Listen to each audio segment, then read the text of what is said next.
On November 12 my Udachi with Harusame was searching for the 3 other ships with which we had originally formed the Vanguard arc.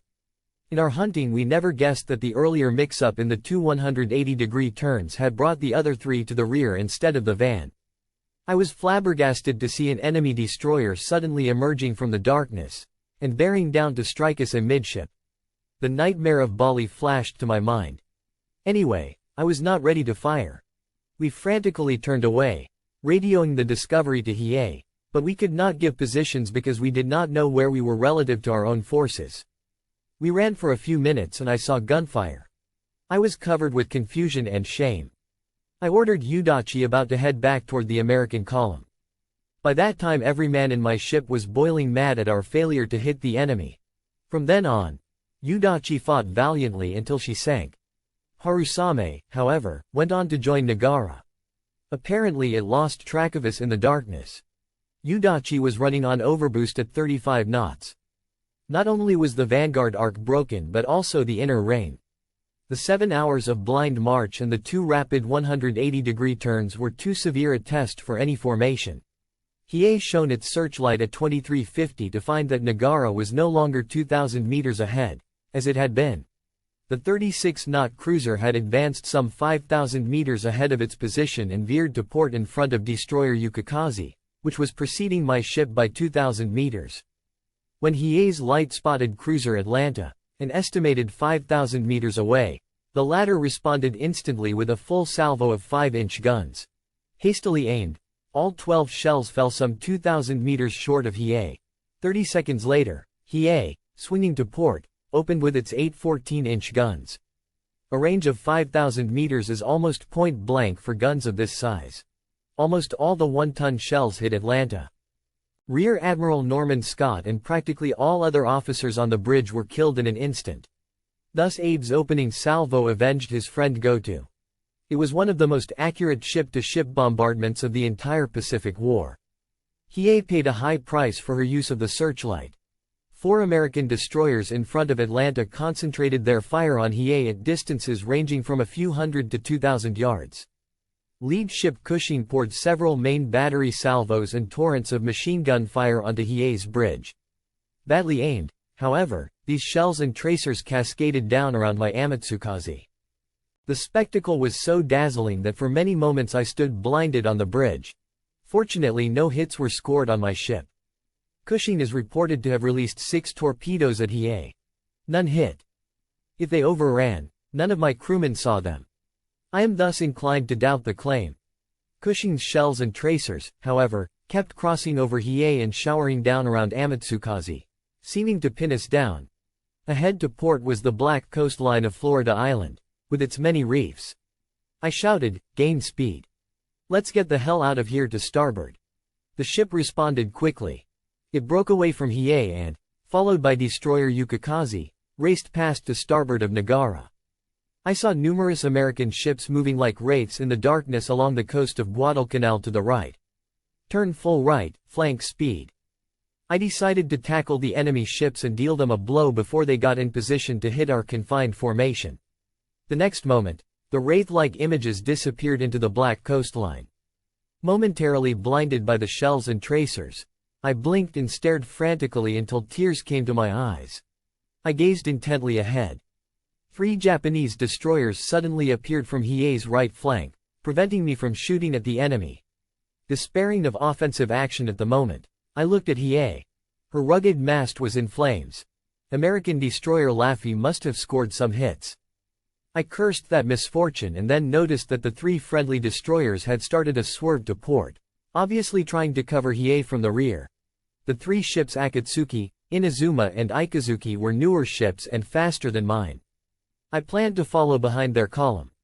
All of a sudden a couple of flares lit up ahead. Later I learned from Admiral Kimura that Nagara had fired them. 5 or 6 enemy ships in a column emerged clearly. The nearest was 5,000 meters, 30 degrees on my starboard bow, approaching on a roughly parallel course. I gulped. My heart bubbled with excitement. This was the chance to prove my torpedo theory. Though adopted as doctrine by the Imperial Navy, it had remained unproved. This was my chance. Lieutenant Masatoshi Miyoshi, my torpedo officer, yelled impatiently, "Commander, let's fire the fish." I answered, "Get ready fishermen," and barked instructions. "The target 30 degrees to starboard, is approaching. Adjusted firing angle, 15 degrees. Navigators, turn right, close in and follow a hyperbola." The crew responded instantly. The distance closed steadily as the adversaries approached at a combined speed of 60 knots. Miyoshi glared at me eagerly, impatiently, but I ignored him. The enemy strangely failed to open fire. Even if they did, they could not catch me in the hyperbola run, though we were separated by only 3,000 meters. "Ready torpedoes, fire!" I yelled. 8 big fish jumped in rapid succession and sped on their way. I watched prayerfully. It was 2,354. Gusts of wind buffeted us on the bridge and we were showered by spray kicked up by the dashing ship. As we turned left again, slackening speed, another couple of flares filled the sky, limning a column of 4 enemy destroyers, a distance of only a few hundred yards between each. Udachi, guns blazing, had cut in front of the American column, almost grazing the bows of Aaron Ward, which made a violent turn to avoid it. The second ship, Barton, stopped short to avoid collision with Aaron Ward. At that moment, 2 minutes after the launching of my torpedoes, 2 pillars of fire shot high in the air from Barton. These fireworks subsided so quickly that I rubbed my eyes in disbelief. The ship, broken in 2, sank instantly. I heaved a deep sigh. It was a spectacular kill and there was a roaring ovation from my crew, but I did not hear it. It was all too easy. My own feeling was one of satisfaction rather than exultation. It was the first real war test of my theory, which was now a proved formula. The flares burned down and out. In the renewed darkness, Amatsukaze looped out of her firing hyperbola, and headed back to the west, while I determined what to do. In the distance I could see Hiei, barely silhouetted by its own fires. We headed in her direction. A few minutes later we saw dim, intermittent flashes to port. The flashes outlined a sleek ship with 4 masts. Definitely enemy. Possibly a cruiser. "Torpedoes, ready," I ordered. "Target 70 degrees to port." "Torpedoes ready, sir," Lieutenant Miyoshi called back like a student answering his professor, with no trace of his earlier impatience. "All right, hold it, hold it. Hold it, the target is moving ahead. Easier target than the last. Miyoshi, use only 4 torpedoes this time, not 8. Steady fire." In hushed silence, the 4 deadly fish left at 23:59. 3 minutes and 40 seconds later, a large, reddish flame rose from our target. It was American cruiser Juno, that had been exchanging gunfire with Udachi. My crewmen roared with joy. Lieutenant Shimizu, the gunnery officer, wanted to bombard the target and finish it off. I said, "No, Shimizu. Let's leave the spoil for our friend Udachi. Don't be impatient. We will have plenty of targets. Shelling at this stage would only expose our position to the enemy." Amatsukaze went straight ahead. Meanwhile savage fights were going on in other places. Commander Hideo Sakino of Hiei later recounted to me how the flagship fought. Destroyer Cushing, after its attack on Hiei, was caught by fire from destroyer Teretsuki. The Japanese ship had advanced from its position on Hiei's port quarter and, once Cushing fell under the scrutiny of Japanese searchlights, it was finished off by a point-blank salvo from Teretsuki. The second American destroyer Laffy almost collided with Hiei. While skidding away from a close shave, Laffy let loose a torrent of machine gun fire at Hiei's mast, riddling the bridge. Captain Suzuki was killed instantly. Others, including Admiral Abe, were wounded. Hiei's big guns and Teretsuki's torpedoes caught Laffy going away. The destroyer was hit mercilessly and sunk within a few minutes. Destroyer Sterret, next in line, fired torpedoes at Hiei. All missed. O'Bannon, following, shelled the battleship and scored many hits. Hiei's internal communications went dead at this time, and the Japanese flagship started to withdraw from action. This was just about midnight, and the fighting became terribly confused. A free-for-all followed. Destroyer Akatsuki, from her original position 2,000 meters to starboard of Hiei, had dashed forward and fired torpedoes which hit cruiser Atlanta. Akatsuki thus became caught in fatal crossfire between San Francisco and an American destroyer, and was sunk with almost her entire crew. San Francisco was still battering Akatsuki when battleship Kirishima approached and finished off flagship San Francisco with deadly blows from its powerful 14-inch guns. Kirishima then left the area quickly in compliance with Abe's orders. Commander Kikawa, skipper of Udachi, narrated the night's activities of his destroyer. When we returned and crossed the American column, I saw an enemy destroyer on the port beam coming directly at me. There was no time to aim torpedoes. While exchanging gunfire, I swung hard right to rattle the enemy's aim and timing. After running for a few minutes, I saw cruiser Juno to starboard, on a parallel course. Udachi fired 8 torpedoes at her, but all missed. The cruiser answered with a powerful salvo, to which I could respond only with guns. That was bad. I felt I was pinned at last. A destroyer cannot outgun a cruiser. Then all of a sudden, a burst of flames rose from the cruiser. It stopped firing, spread smokescreens and quit the fight. It was your Amatsukaze that saved me. When Akatsuki was sunk, the 2 Japanese destroyers next behind her vengefully attacked San Francisco and Portland. The latter responded with gunfire on Inazuma and Ikazuki. At the same time, unpredictable Udachi was closing Portland on the port quarter. Kikawa said, "I just repeated your tactics, Hara," and released 8 torpedoes at the cruiser, which was occupied with fighting in the other direction. The ship burst into flames when our torpedoes hit. Our jubilation was cut short when shells showered down on us. I was a victim of the same tactics we had just used, and now we were being bashed by someone off our stern. This must have been American destroyer Aaron Ward, which had been putting up a determined battle since Udachi had crossed its path some 10 minutes earlier. About that same time, my Amatsukaze was moving northwest toward the crippled flagship. The scene was strangely quiet. Dim, distant gunfire appeared like fireworks. It was impossible to tell who was fighting. I had decided to join Hiei, which, with its deck fires, was the only ship that could be recognized. I asked if there were any important messages. A radioman replied, "No, sir, but we are not reading Hiei. Her communications must be out." Glumly I looked at my watch. It was 13 minutes past midnight. A red flash far to the west proved to be another ship set afire. That was Udachi. I screamed as a big ship suddenly appeared out of the darkness just in front of us. Lieutenant Kinjiro Matsumoto spun the helm frantically to the right. There was nothing that the rest of us on the bridge could do but watch helplessly as the ships drew swiftly closer. Just as a collision seemed inevitable, Amatsukaze responded to her rudder and we avoided a collision. I wondered what ship it could be. We passed so close I could not see its whole shape. There was no apparent activity on board. It had no turrets, but it was not a merchant ship. It was familiar and yet I could not place it. This disturbed me as I knew every kind of ship and decided that this must be Jingei. She was a submarine tender, and had no turrets. But what was she doing here? The next moment I realized it could not be Jingei, and knew this must be an enemy ship. I jumped up and yelled, "Gunners! Torpedomen! Stand ready to port!" Lieutenants Miyoshi and Shimizu shouted their readiness, but, at the crucial moment, I wavered again. We must identify the ship for sure, and not fire at a friend under any circumstances. In desperation I ordered searchlights. Our target appeared unmistakably to be an enemy cruiser. I ordered open fire with everything we had. 4 torpedoes leapt out. They were the last of our full load of 16. All 6 of our 4-inch guns roared for the first time in this battle. Enthusiastic gun crews fired rapid salvos. Almost every shell hit the target in this point-blank bombardment. Explosions were so near that the blasts were shaking me. Fires shot up at scores of places.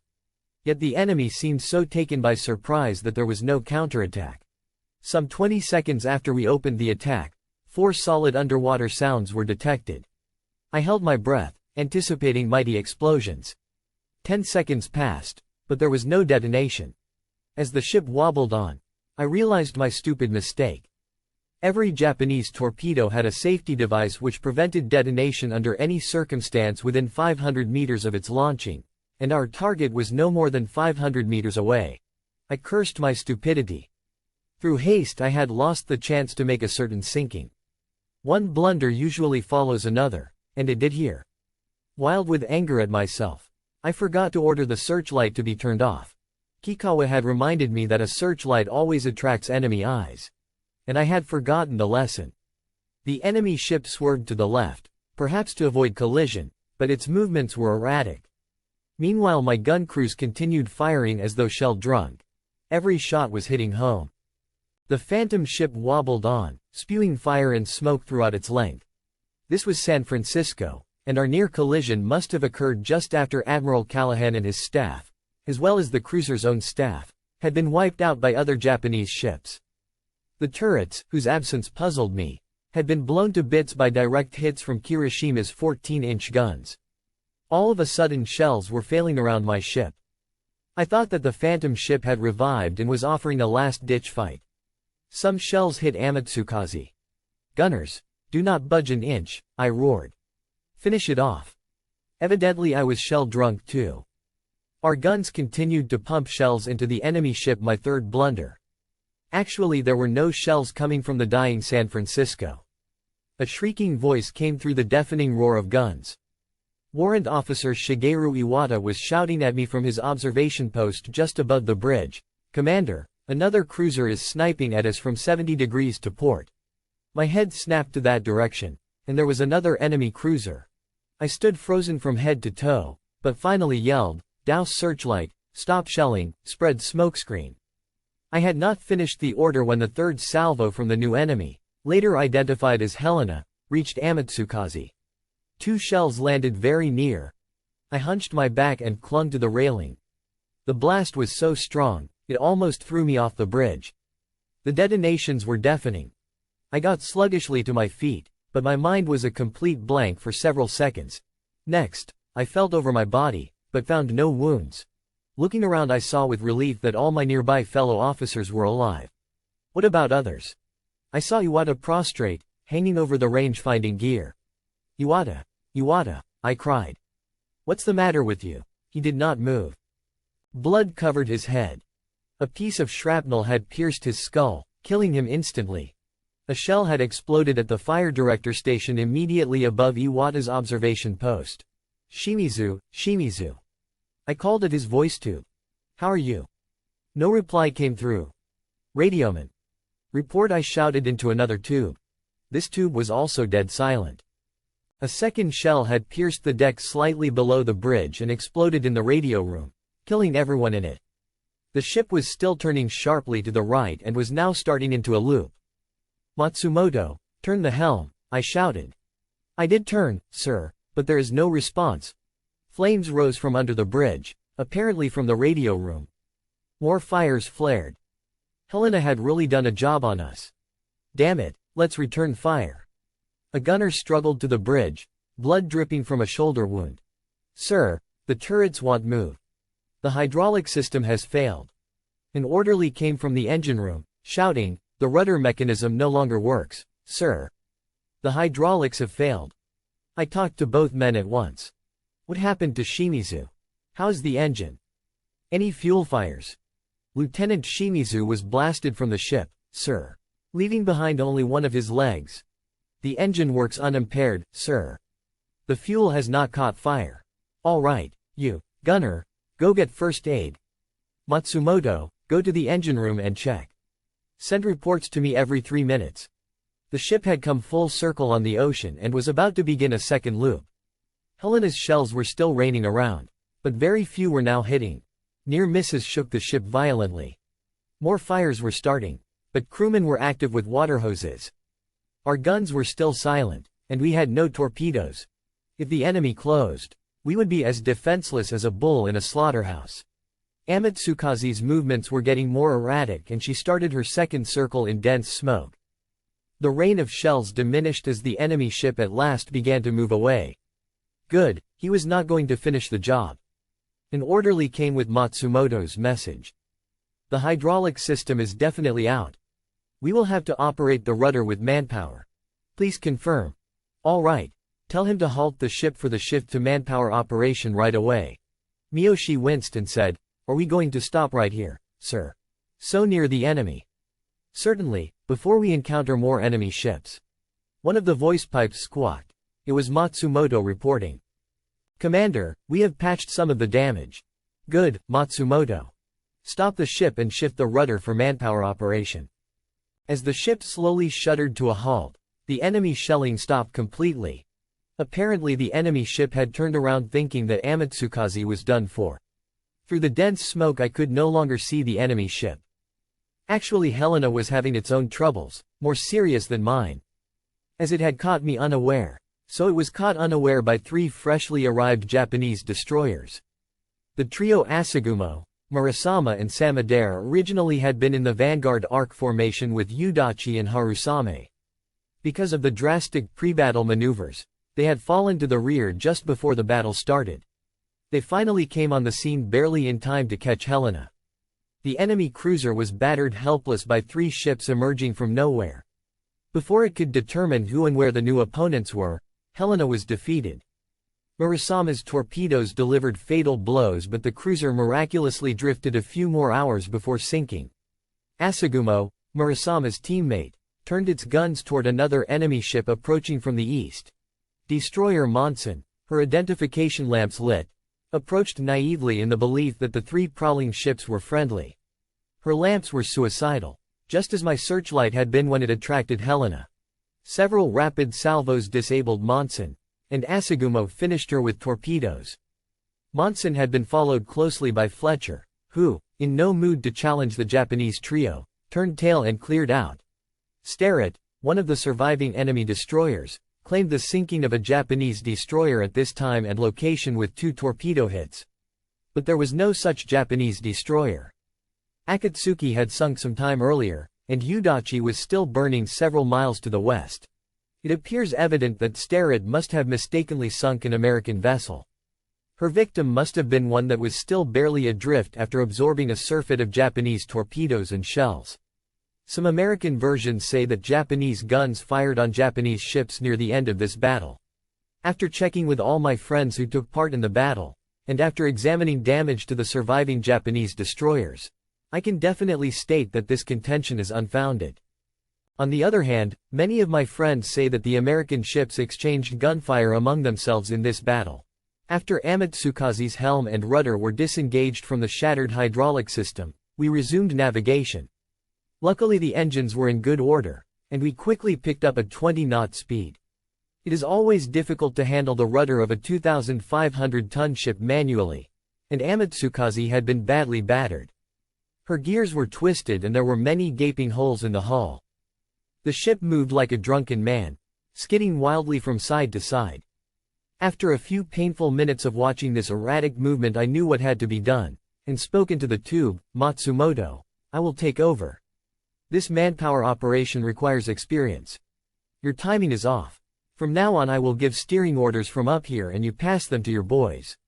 10 husky men dripped sweat handling the rudder. It was a back-breaking task. But my chore was not easy. I had to keep shouting almost steadily. My voice croaked, and sweat streamed down my face.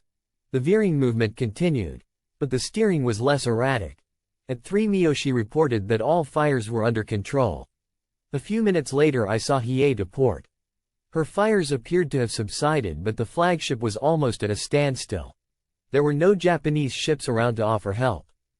I felt sorry for my friends in the doomed ship, but my ship was in no shape to help anyone. The most I could do was to keep her going in a northerly direction.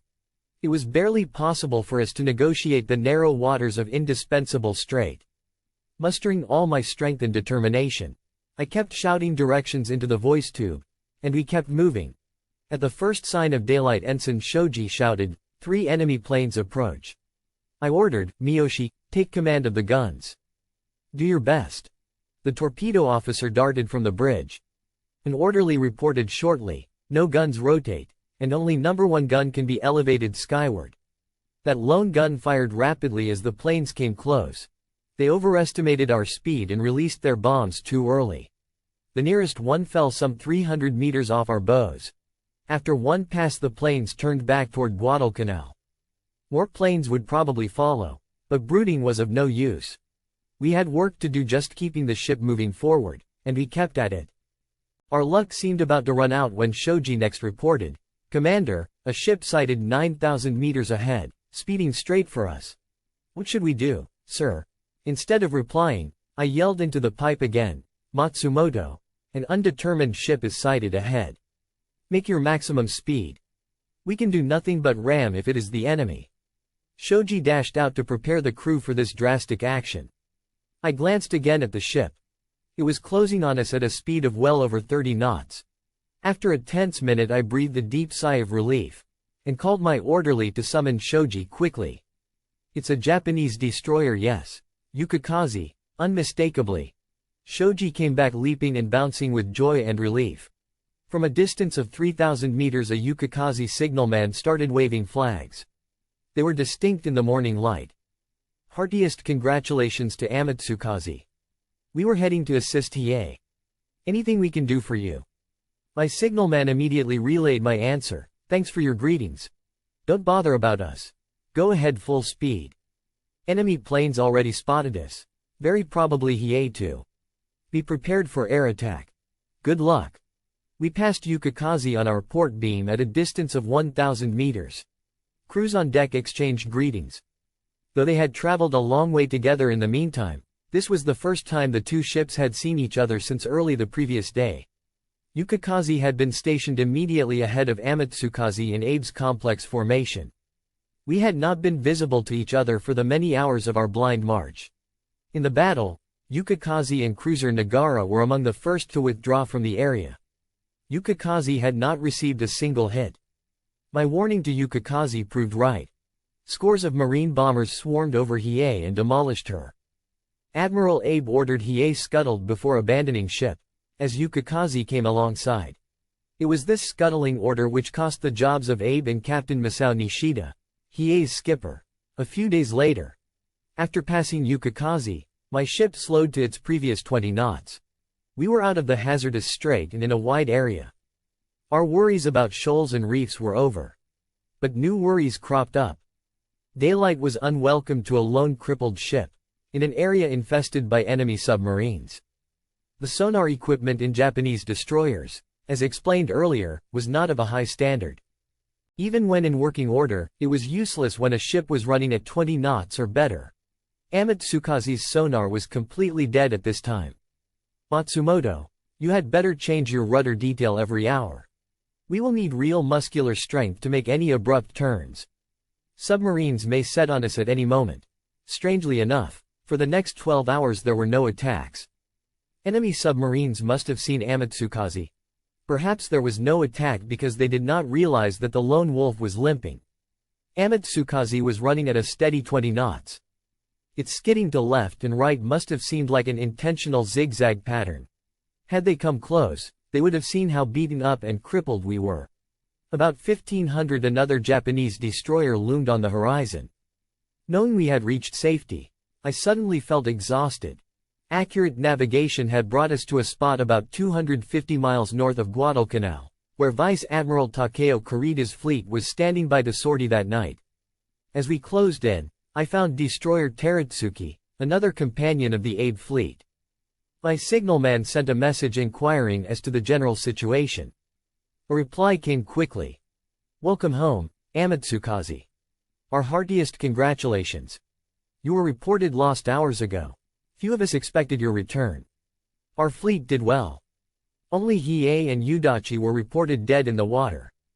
Akatsuki has not been heard from, and is considered lost. Murasama and Ikazuki received shell hits, none vital. Again congratulations. You worked a wonder. We are proud of you. As we approached Teretsuki, again most all of her crew moved to the railings and waved at us, calling, "Attaboy, Amatsukaze."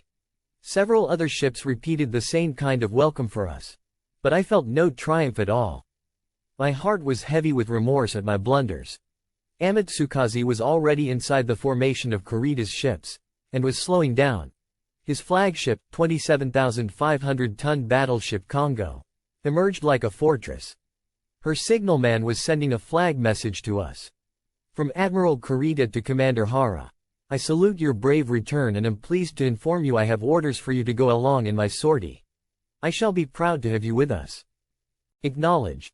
I was astounded at this message, and replied promptly, from Commander Hara to Admiral Kurita. Your compliments unwarranted. I return a cripple with loss of 43 crewmen including gunnery officer. We are in need of repair. We are on manual steering now. A few minutes later Congo's message came. Admiral Kurita orders you to return to Truk immediately. We repeat our respects to you all the same. Bon voyage and good luck. See you again. Congo blurred through my tears as I read this warm message. I was choked up but managed to rasp into the voice tube. Matsumoto, turn to starboard. We are going home. Yes, sir, Matsumoto replied. Say, Commander, you sound tired. Why don't you rest? You have been shouting continuously for the past 15 hours. I have learned enough of the rhythm and timing from your rudder directions to handle it now. Thank you, Matsumoto. I guess you are right. You take over. I sat down for the first time in more than 24 hours. Minutes later I sprang from the chair. I had forgotten something. Miyoshi, Shoji, we must conduct funeral services before dark. 43 bodies, some mere token remains, were brought to the foredeck. Close friends of each of the deceased came forward, cleansed the bodies with hot fresh water and wrapped them in canvas. Precious distilled water was used freely for this ceremony. The wrapped and weighted bodies were dropped into the sea while buglers sounded a farewell and the crew saluted. A sea burial is always sad. I had attended several such services, but never one so sad as this. When Miyoshi and Shoji consigned the first remains, a leg of Lieutenant Kazu Shimizu, the gunnery officer, to the sea, I wept. Shimizu, a headstrong man, had often argued with me, but he was a fine man and an excellent officer. If I had followed his recommendation and closed with Juno, perhaps I would not have committed the blunders which cost his life. Two petty officers stepped forward to take care of the body of Warrant Officer Iwata, the man who, by sighting Helena, had once saved the ship and crew. I walked down from the bridge. The crew stared. It was the first time I had left the bridge since the start of this operation. Iwata was my friend. I will take care of his remains. The two men gaped when I doffed my uniform jacket and put it over Iwata. Iwata, farewell, I murmured. Rest in peace. Tears flooded my eyes as I stood at attention and saluted. Trudging back to the bridge, I saw many crewmen weeping like children, several wiping their eyes with their fists. As I watched the setting of the big, fiery sun, I pledged never to repeat my mistakes. It was completely dark by the time the funeral services ended. Amatsukaze circled the burial area once while the crew offered prayers in a final farewell to their 43 buddies, and then continued to the north. Matsumoto, a young graduate of the Merchant Marine School, had learned the manual handling of the rudder very quickly. The ship advanced with a minimum of skidding, and 24 hours later, on November 14, Amatsukaze anchored in Truk's quiet atoll. At Truk I heard that Japanese submarine I-26 had just torpedoed and sunk a crippled United States cruiser near Guadalcanal. It was years later, however, that I learned that this was cruiser Juno, which Amatsukaze had hit and disabled. The battle ended unquestionably in a Japanese victory, but the win was purely tactical. Strategically, the enemy had won because the aid force failed to deliver a single incendiary shell to Guadalcanal airfields. 9 American warships were sunk, but not in vain.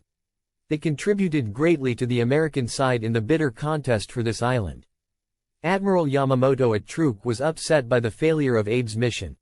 Hiei was the first Japanese battleship to be sunk in the war.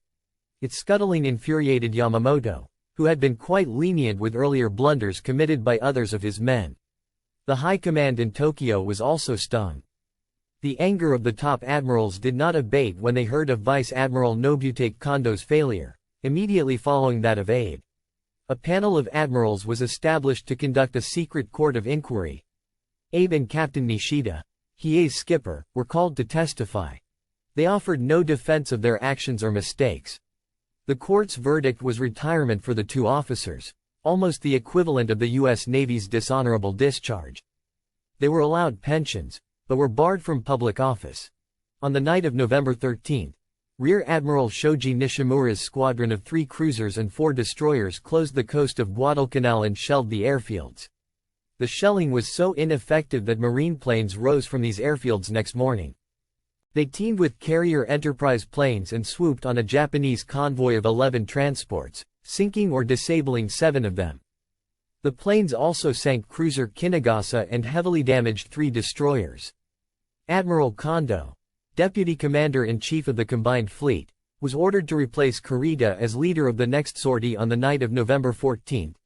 Two 13,000-ton cruisers, Otago and Takao, under Kondo's direct command, were suddenly teamed with the original Abe fleet, less Hiei and 3 destroyers.